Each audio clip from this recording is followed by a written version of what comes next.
Good day. We're members of Group 6 and you're welcome to Woke You Podcast, the podcast that explores important topics in education. And I am your host, Haruna Dairo Hassan, and with me here are Timothy Kasham Angel, Tumba Messi, Rabia Abdusalam, Haruna Suleiman Sali. And today we have a compelling topic to delve into, which is youth empowerment through education in Nigeria. As we all know, education plays a vital role in shaping the future of any nation, and in Nigeria, it is no different. We will be discussing how education can empower Nigerian youths, the challenges they face, and the innovative solutions that are making a difference in the country. To start our conversation, let's address the issue of access to education for Nigerian youths. We all know that many young people in Nigeria face obstacles in pursuing their education, whether it's due to financial constraints, lack of nearby schools, or other factors. But in a nutshell, access is a real challenge. However, there are initiatives in place to change this. Access to education can be challenging in Nigeria, especially in rural areas. Limited infrastructure and a lack of resources can make it difficult for youth to attend school regularly. Can we have a contribution from you guys? Education plays a crucial role in empowering Nigerian youths. It equips them with the necessary knowledge, skills, and abilities to succeed in various aspects of life. By providing quality education, young Nigerians can develop critical thinking, problem solving, and communication skills. So you talked about the challenges. We have infrastructure. Many rural areas in Nigeria lack proper educational infrastructure, such as schools, classrooms, and libraries. Like for example now, in 4-8 rural communication, remember that a group, I think group 3 or so, went to an area community, and we're like, when they go there, most of them used to come to this demonstration and this staff school. Although they have their own primary and secondary school, but then infrastructure is actually kind of low. So that's one of the challenges of education in the rural area. Then poverty and financial constraints. A lot of people, like Nigeria now, the economy is very hard. When you cannot afford 3 square meal, like how will you be able to send your child to school? And also we have this gender inequality in the north especially. Although now they're kind of eradicating it, but there are still some parts where they don't allow their female child to go to school. So that's it. Okay, when you talk to this thing like access to school, like in most villages today, actually the schools there are not much because there is also a village, this thing Kundugi. I know the village and the population, because we used to go there sometimes to do other things. The population there is, let's say 500 to 1,000 people. But actually, they have no primary school. So the schools are not much actually. And look at it. ABU is here in this community. They have they share the same local government with ABU. But then, as large as ABU, people living around ABU, there is a village that don't have any primary school. So consider this. And also, if you talk about this thing now, teachers who are to teach as well is also another challenge. It's also another problem. Especially in the rural areas. And also the students don't want to go to school again. So therefore, education is key to every success and development. You can't develop without being educated. Thank you for highlighting this. Now, we all know that there are organizations and government programs that provide scholarships and build schools and promote education in undeserved areas. We know that most of these organizations, they go in collaboration with other agencies like NGOs. Let's say, for example, UNICEF, UBEB.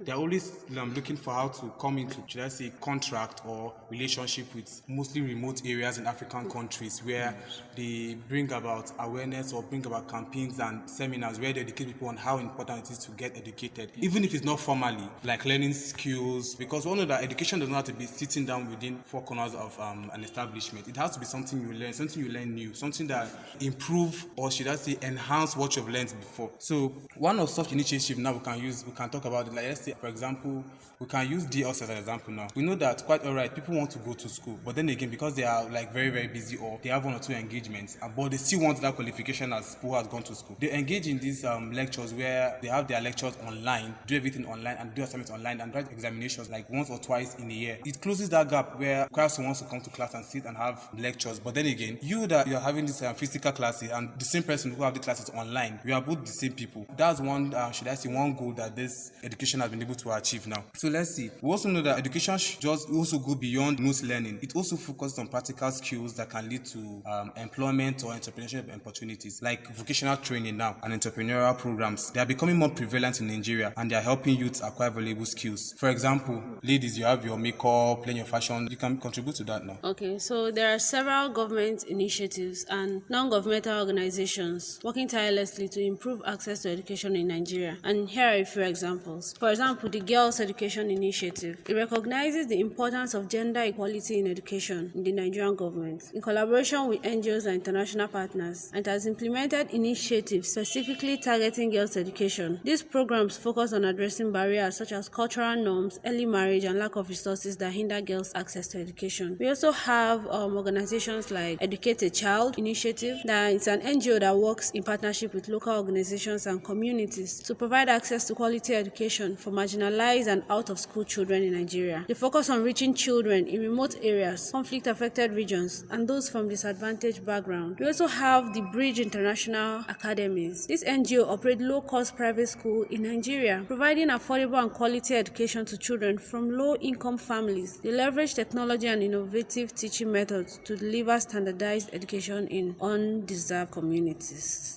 There are many examples too, like Teach for Nigeria, Universal Basic Education, and these are just a few examples of the many NGOs and government initiatives working towards improving access to education in Nigeria. Even aside most of these organizations, we can see that the Nigerian youth wants to learn more than they have been offered, and they have strived to get more understandings. You talked about NGOs. Yeah, we have NGOs now organizing seminars to educate people on vocational skills, making them enlightened. So now we have a lot of people who are UXI and graphic designers, all working for themselves. They learn these skills through these organizations that have created seminars and platforms for them. We have a lot of people have become bakers, learning vocational skills easy and accessible to everybody. Like, these are also different ways which they can learn, and they have actually put learning into action in getting to spend for themselves in the society. We all know that, like I said before, this formal education, it does not mean that it is entirely not useful or it is not necessary. It is necessary. But then again, this entrepreneurship or skill learning is like a plan B for you. We all know that you cannot bank on this idea of being like coming to school, having your lectures and having a degree and going out there to be sourced. What do you have to offer? You can't just come to school and dedicate all your time to just reading books and doing assignments. You always have to plan yourself well. You have to learn other things. School is not only an educational institution, it's also a social institution. You're supposed to mingle with people, learn new things. From there, you build your brand so that when you're done with school, at least you have something other than a degree that you can offer. For example, I have example with Didi now, and we all knew how she started photography from her phone. I knew she was taking classes then on how to take iPhone pictures with her iPhone 6 when she started. Before we know, she changed to iPhone 7 Plus, and then before we know, it was X, and then now she's using the bigger version of this thing. From there, you've seen that her passion and interest kept growing, and she has support from her family. And now you see that the knowledge you had before now. The only thing is, when you come to school, make sure you come and read book. You're always focused. What you do in school now is not only to learn, but you also mingle with people. You have to learn new things. You have to learn a skill. It does not mean you should learn fashion designing or electrical appliances, like fixing electric or baking or anything. There are other skills you can learn. With digital media, you can learn things like content creation. You can learn things like copyright, social media marketing. There are so many things you can learn. They are all skills. And these are skills that if you utilize this media well, this media we keep talking about in class, if you use them well, there are ways you can make money without having to go through any strenuous physical activity as a means of you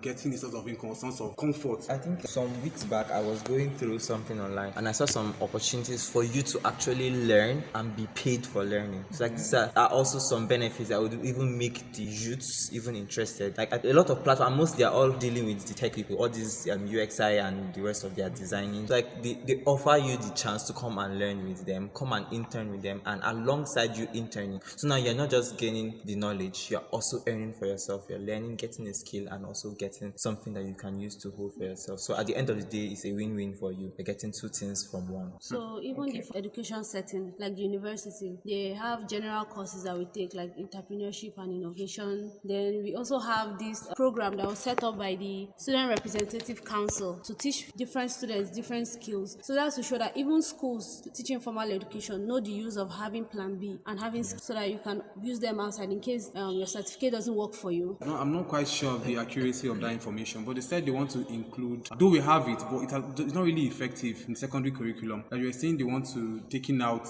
a full day and allowing students to actually engage in some vocational activities like once in a week for secondary. Like there was a lecture I attended delivered by Professor Bugaji, and he said he preferred skill, not degree. So yes, that's what he said. And in line with that, he said he has been a farmer, he has been a carpenter quite a long time before he got to where he is now. So even the VC attended, Professor Kabiru Bala, he said and he's still a qualified carpenter himself. And the DVC said he's still a tailor, and the dean, the Faculty of Engineering, he said he's still a tailor, and during during COVID-19, he even practiced it. So to tell you that no, you are not in school only to learn, but you need to get something doing to help yourself actually, because the employment is not there when you go out. You need to develop something actually. And this is something I witnessed because I did an ND in the Polytechnic. We bought things to design, like architecture studio, we designed a studio with cardboard paper and everything. We designed all this. All the man did was to come to class. He gave us a guideline, told us what to do. He told us who to consult when we want to do this. And then we did that and we constructed those things. And that was the way of him grading us. We even did news reports, we did documentaries. Like we did all this in just 100, like in just ND1. That's like 100 level of university. And imagine if I had done HND2. That means I would have more experience than any university graduate today. School needs to incorporate more of these entrepreneurship skills and vocational training into the curriculum and make it very effective. Because what someone has to offer is not just they have made us subscribe to this idea that to leave this school the perfect jeep is your success story. And this is not. It is what you have learned. There are people in our class that they don't learn as fast as you. But when it comes to some other aspect of learning, they are faster than you. But then again, because school limits their potential, so what they can offer within the four walls of that, you belittle them. But then again, they have something to say. They have something to offer too. Thank you for that insightful discussion. So as we conclude today's podcast, I want to emphasize the importance of youth empowerment through education in Nigeria. Education not only transforms lives but also shapes the future of the nation. I will encourage our listeners to get involved, whether by supporting educational initiatives, mentoring young people, advocating for positive change, because we are Nigerians and I know when we put our minds to something, we can definitely achieve it. So do you guys have any contribution to this? Yes. So while we're trying to impute entrepreneurship and skills into the educational system, we shouldn't do it in a way that is going to overshadow the relevance of formal education. Although acquiring skills and being an entrepreneur is a good one, but then there are other mediums that can be used. For example, educational broadcast. That is actually going a very long way, because when people, especially youth, when we sit down to watch certain channels that we're interested in, and we begin to see maybe one or two people portraying the life of an entrepreneur and how he's making it, giving different kind of business idea, like you see somebody venturing into makeup, another person venturing into designing. The person watching might not really know what he's interested in, but then watching these people and seeing how they do their work, you can get motivated. So imputing it into the educational system, yes, is good. That's why primary schools, there are subjects like social studies, creative arts, or something like that in the university, but we shouldn't do it to overshadow the essence of formal education. That's why this alternative media should be used. There are people staying in rural places. All these initiatives, like as we mentioned earlier, like NGOs, they can be used to send out these educational entrepreneurial messages to the, can also use radios to communicate to the people of older age grade, not just youth. The older people can get into business too. So things like that can be used in order to make sure that all ages of life will get knowledge on education and entrepreneurship. So in addition to that as well, because we need to get this thing, enhanced rural education. For example, you need internet access. So many of them don't have good access to internet. Device access also. So some of them don't even use smartphones. So government, NGOs and whatever, they have to do something on this. And also strengthening parents teachers association is also very, very important, especially to our local schools, because you go and see a school, no teachers, personalities that are to this thing upgrade that school are what? Parents and teachers. Let them associate and bring teachers, PTA teachers to help also. So I think, and also let's make the schools cheaper. Like nowadays that the school fees are rising anyhow, so let it be cheaper so that the poor man can also access education. Like, if I'm going to continue what you said, like we should, so that the poor man can also access education, there should also be community engagement. They should engage the community, like, just like that Panera community that I said earlier now. Like, we can see people, it's not only about NGOs, even students of ABU can also go there. Like, can pick like 5 to 6 people that are actually really good. They go to the community, they gather the students, maybe once in a week, they teach them. It's also a way of actually fostering them. And also, they don't just teach them things about, maybe not only about maths, English, and stuff like that, but also teach them skills that can actually bring them money. You understand? Though we are students, but some people, like, they make money among all of us. So they can actually go there, pick like 2 people. Okay, let me teach you what I know. Let's take example now. Since we talk about poverty being one of the causes of why those in rural areas can't access to education, you know, in ABU again, we have in our hostels, we have all these mamas that used to come and wash for us. They used to come and sweep and all of that. I don't know how much they're paying them, but I feel like their salary is going to be low. But do you know, most of them actually make their salary in a day. Do you know how? Because they can make it. That's one of the things. Okay, in terms of these entrepreneurship skills, actually one of our lecturers, Dr. Karibu Yahaya, when he went for his PhD, he met a friend there, a Nigerian, Yoruba person, and also a poor person. He had paid his school fees. Actually, he had some food stuff, but he landed there with 40,000 Nigerian money. But he had a clipper and he knew how to barb. So he just got one small site there. After his lecture, he would go there, he would sit down there, people would come and barb, and that was how he managed his life. He feed educate himself from that clipper. Therefore, it's very good to engage in all these entrepreneurship skills. They will help actually, since it also somebody's PhD. Even hairdressers outside the country are one of the highest paid people. I'm very interested in hairdressing. I have that skill already to improve it. So I tend to watch a lot of videos online and I see how hairdressers are thriving. Like, you just start small. If you can make hair, before you know, you're making hair for a lot of people. You know, these white people, the nature of their hair, they can't braid it. So most of their hairdressers are not good with braiding. So when a black person go there and a black person that is staying there find out that there's another black person that can actually make hair, they start going to you and other black people too will be coming to you. I know the value of their money. Toyi is a very, very big woman and she makes her money from majorly fashion design. Toyi Lawal, even her husband is a photographer. I feel like most people that actually make money in Nigeria, though education is good, you get my point. But now, there are a lot of graduates, even first class students and many does business. So there are a lot of graduates now, and some people haven't graduated like 5 years ago. They don't have job up to now. They focused on that scope. Which lecturer was that when we had this program at LT? Yeah, the lecturer said that the best student in his class is in the village. The richest among them, she graduated with third class. Though education is good, when you want to go into business, you get my point. Like if you're an illiterate and I'm educated, trust me, I'm going to strive more in the business time because I know the kind of things to do. I know what to say to attract customers. I know how to present my stuff. So education is actually good. In Nigeria, having entrepreneurial skills is a very, very lucrative business now. Let's not even go too far. With the hike now in school fees, a lot of people will not be able to come back to school. If they have a skill that they can market and get money, what's all this school for? We want to go out, work and get money, sustain ourselves, get a livelihood, marry, and get a good family and be able to provide for yourself. So if you can get all this, if you cannot afford formal education, you have your hands or you have a skill, you can also make it out there. There are many people out there that are looking for what to carry in your hands. It's more like you're saying education, formal education is a want, but a skill is a need. Skill is a need. Yeah. So that wraps up today's episode of Woke Youth Podcast, and we are members of Group 6, and stay tuned in for more engaging conversation on critical talk in our next